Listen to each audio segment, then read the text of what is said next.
कि अगर ये घुसपैठ इसी तरह से चलती रही तो पश्चिम बंगाल का अस्तित्व भी रहेगा या नहीं रहेगा। मैं पश्चिम बंगाल की जनता को भरोसा दिलाना चाहता हूं, एक बार पूर्ण बहुमत की भारतीय जनता पार्टी की सरकार बनाइए।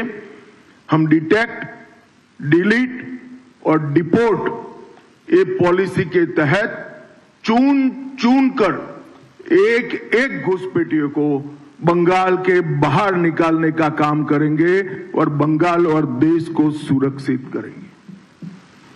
सभी सरकारी कर्मचारियों व पेंशन भोगियों के लिए डीए सुनिश्चित किया जाएगा और 45 दिन के अंदर ही 7वें वेतन आयोग को लागू कर सभी कर्मचारियों का सम्मान करने का काम नई बनने वाली भारतीय जनता पार्टी की सरकार करेगी।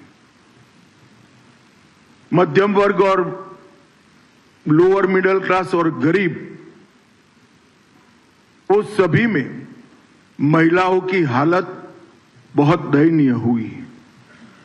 जब तक ये गड्ढा नहीं भरता है तब तक भारतीय जनता पार्टी की सरकार हर महीने 1 से 5 तारीख के अंदर 3,000 रुपया हर माता के बैंक अकाउंट में ट्रांसफर करेंगे। नरेंद्र मोदी जी की ढेर सारी केंद्र सरकार की योजनाएं राजनीतिक द्वेष के कारण और भ्रष्ट अनुपालना के कारण जो कंप्लीशन सर्टिफिकेट सबमिट करने की प्रोसीजर है वो न करने के कारण पश्चिम बंगाल में लागू नहीं हुई। आयुष्मान भारत समेत भारत सरकार की सभी योजनाओं को हम कंप्लीशन सर्टिफिकेट के साथ इंप्लीमेंट कर पूरे देश की तरह नरेंद्र मोदी जी का गरीब कल्याण का यज्ञ हम बंगाल में भी शुरू करेंगे।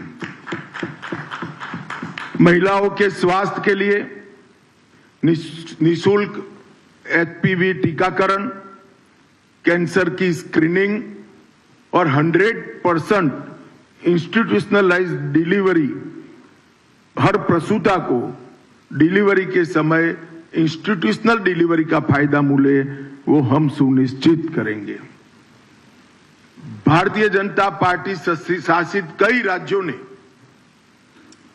Common civil code, uniform civil code लागू किया है। हम 6 माह के अंदर ही बंगाल के अंदर यूसीसी को लागू कर सभी नागरिकों के लिए एक ही कानून बंगाल में हो वो सुनिश्चित करेंगे। देश भर से बंगाल की सीमा गौ तस्करी का एक प्रमुख जरिया बनी है। हम बंगाल की सीमाओं को घुसपैठ के लिए तो सील करेंगे ही करेंगे, ये सुनिश्चित करेंगे कि एक भी गौ माता की तस्करी बंगाल के माध्यम से भारत के बाहर न हो। इसको कठोरता के साथ हम सुनिश्चित करेंगे। 1 करोड़ स्वरोजगार और रोजगार के तक हम निर्मित करेंगे। उद्योगों को लगाकर नई रोजगारी खड़ी करेंगे, स्टार्टअप का जाला बुनेंगे और स्मॉल स्केल इंडस्ट्री के माध्यम से हजारों युवाओं को उद्योग साहसिक बनाने का काम भी हम करेंगे। बेरोजगार युवाओं को 3,000 की मासिक आर्थिक सहायता देने का भी भारतीय जनता पार्टी भरोसा दिलाती है। टीएमसी के 15 वर्ष के भ्रष्टाचार के लिए हम एक श्वेत पत्र जारी करेंगे और सरकार की पाई जिन भ्रष्टाचारियों ने खाई है उनको कानून के जरिए जेल की सलाखों के पीछे भेजने का काम भारतीय जनता पार्टी करेगी। जितनी भी राजनीतिक हिंसा हुई है, चाहे वो किसी भी दल के खिलाफ हुई हो, उसकी जांच के लिए सुप्रीम कोर्ट के रिटायर्ड जज का कमीशन बनाकर त्वरित गति से वो सारे केस अंजाम तक हम पहुंचाने का काम करेंगे। कानून और व्यवस्था, इसकी स्थिति पर भी एक श्वेत पत्र जारी करेंगे। इसके 2 हिस्से होंगे। पार्ट ए में किस प्रकार से 15 साल में कानून और व्यवस्था को नीचे नीचे नीचे तक पाताल तक गिराया गया है वो बताएंगे, और पार्ट बी में कानून और व्यवस्था को किस प्रकार से हम सुनिश्चित करेंगे ये बताएंगे। ये 3 श्वेत पत्र भ्रष्टाचार के खिलाफ, राजनीतिक हिंसा के खिलाफ और कानून और व्यवस्था के रिस्टोर करने के लिए ये तीनों श्वेत पत्र बंगाल की बहुत सारी समस्याओं का एक साथ समाधान करेंगे, ऐसा भारतीय जनता पार्टी का भी विश्वास है और हम बंगाल की जनता को भी विश्वास देना चाहते हैं।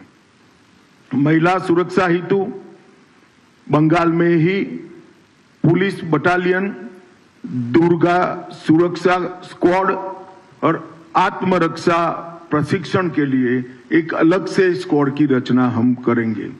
धान, आलू और आम की खेती के लिए किसानों को उनकी उपज का उचित मूल्य मिल पाए, इसलिए हम एक योजना लेकर आएंगे जिससे आलू, धान और आम की खेती करने वाले किसानों को कोई तकलीफ न मिले।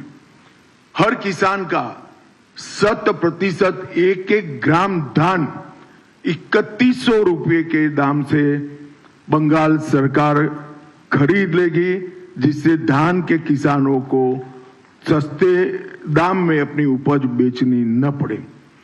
बंगाल की अर्थव्यवस्था को सशक्त बनाने के लिए अग्रणी औद्योग राज्य बने बंगाल, इस प्रकार का एक रोड मैप पहले 100 दिन में हम जारी करेंगे।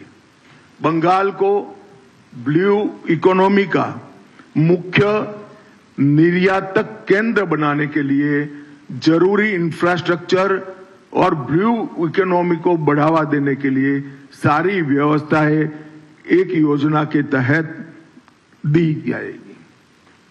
पुराने चाय बागानों को पुनर्जीवन और दार्जिलिंग टी की ब्रांड को विश्व प्रसिद्ध फिर से एक बार करने के लिए हम एक कमीशन बनाएंगे जो चाय बागानों के श्रमिक, चाय के उचित मूल्य और विश्व के बाजार में चाय के निर्यात की संभावनाओं को तरासेगा और एक रिपोर्ट बंगाल की भारतीय जनता पार्टी की सरकार को 1 साल के अंदर देगा।